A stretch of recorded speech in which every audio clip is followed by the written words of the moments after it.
এখন এতক্ষণ যাও যাবো করে বলছে, এখন আমি যাবো না।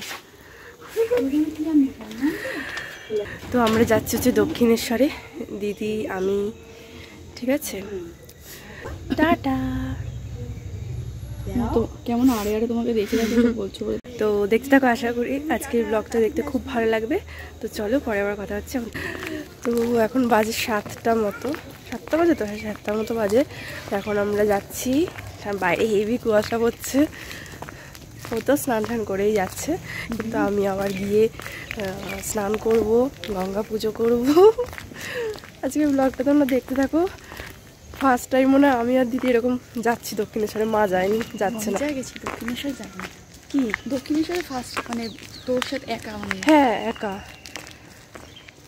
একা এরকম। তো দেখো আমরা প্রায় 15-20 মিনিট মতন ওয়েট করার পরে বাসটা পেয়েছি।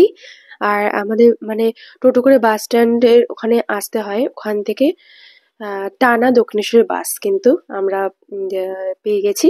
কারণ আমরা যতবারই দক্ষিণেশ্বরে আসি এই বাসে করে আসি, ট্রেনে করে আসি না। কারণ এই বাসটায় আমাদের সুবিধা হয়, কারণ বাড়ির কাছ থেকে পুরো দক্ষিণেশ্বর পর্যন্ত একেবারে বসে আসা যায়।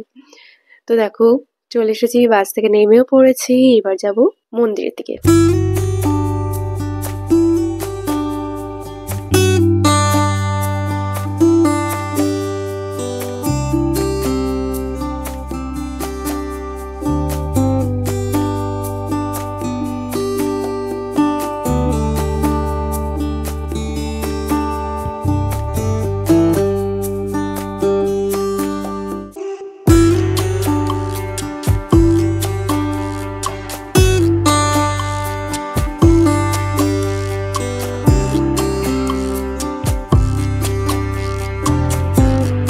তো দেখো আমরা কিন্তু দক্ষিণেশ্বরে বছরে একবার তো আসবোই, কখনো কখনো দুবারও হয়ে যায়।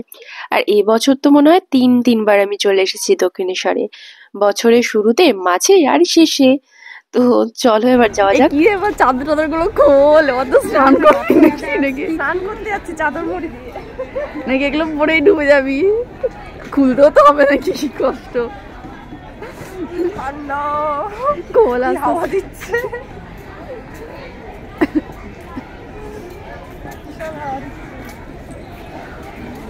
এই দেখো বন্ধুরা, সবাই স্নান করছে, না সবাই করছে না, অনেকে করছে, আমিও করবো।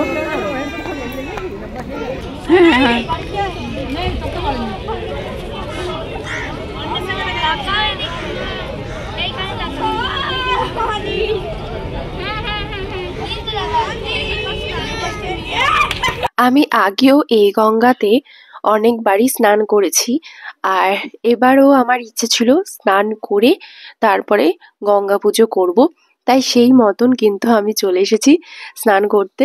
কিন্তু আমি তো সাঁতার জানি না, আর ভয়ও লাগছিল ভীষণ, যদি কোনো রকমের সমস্যা হয়। তো তাই খুঁজছিলাম যে কার হাত ধরে ডুবটা দেওয়া যায়।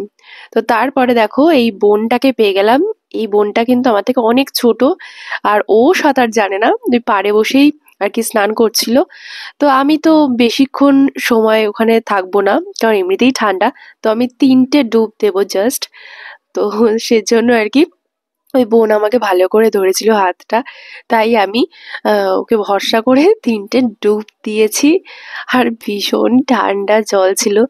তবে একটা কথা, হ্যাঁ, এখানে স্নান করার পরে না একটা আলাদাই শান্তি পাওয়া যায়। এখানে মানে অনেকগুলো না, মানে 2টো পার রয়েছে আর কি স্নান টান করার, যেটুকুনি আমি জানি আর কি। তো এই পাড়টাতেই আমি সবসময় স্নান করি, কারণ এই পাড়ের পাশেই কিন্তু ঘর রয়েছে মেয়েদের জন্য চেঞ্জ করার ঘর। তো তাই আর কি খুব সুবিধে হয়। তো আমি 3টে ডুব দিয়ে নিয়েছি, এবার আমি চলে যাব চেঞ্জ করতে, তারপরে আমি আসছি। যা করে আমি যা করে বাড়িতে করে এসেছি। তো দেখো আমি এখানে চেঞ্জ করে তারপর আমি চলে এসেছি গঙ্গা পুজো করতে। দেখো আমি অত নিয়ম কারণ জানি না, মানে কি করতে হয় না হয়। মা আমাকে কিছু কিছু জিনিস বলে দিয়েছিল, তো তার মধ্যে আমি যতটুকুনি পেরেছি ততটুকুনি করেছি। আর সব থেকে বড় কথা হচ্ছে যে আমার ইচ্ছে হয়েছে ঠাকুরকে আমি পুজো দেব, গঙ্গা পুজো করব, গঙ্গা মাকে পুজো দেব।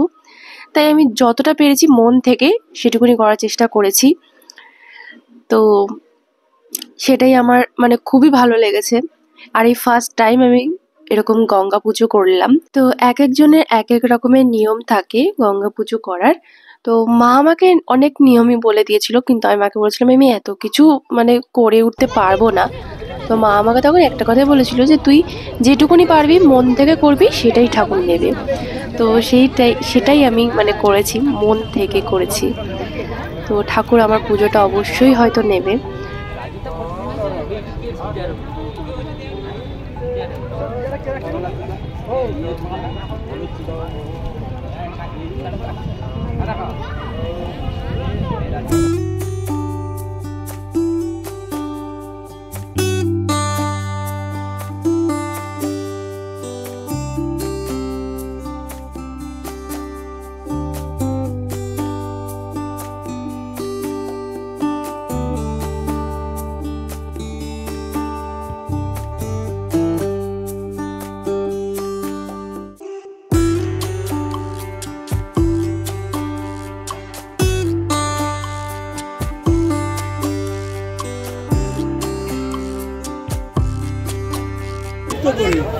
হয়ে গেছে আমাদের গঙ্গা পুজো, এবার যাব মন্দিরে, তাই তো বল? এবার মন্দিরে, হ্যাঁ গঙ্গা পুজো হয়ে গেছে, সাথে সাথেই ঘন্টা কেটে, হ্যাঁ এখানেই অনেকটা টাইম চলে গেল। স্নান টান করে চেঞ্জ করে